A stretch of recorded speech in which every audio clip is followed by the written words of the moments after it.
چاند پر تھوکنے سے وہ تھوک اپنے چہرے پر واپس آتا ہے۔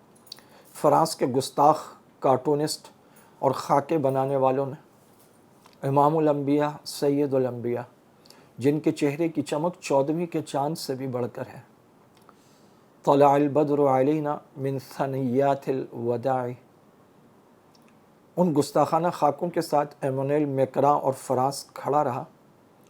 ویتنام کے دورے پر لائیو کیمروں کے سامنے بیوی نے دونوں ہاتھوں سے اس کا چہرہ پٹخ دیا اور ایک عام مجمع میں اس نے ایک شخص سے تھپڑ کھایا اور دن بدن ذلیل ہو رہا ہے۔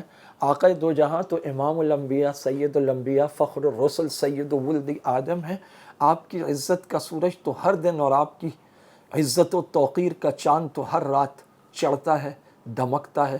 گستاخ ذلیل ہوئے ہیں، ہوتے رہیں گے، بیوی کے ہاتھوں لائیو کیمروں کے سامنے ذلیل ہو رہا ہے۔ الا ان العزت للہ ورسولہ۔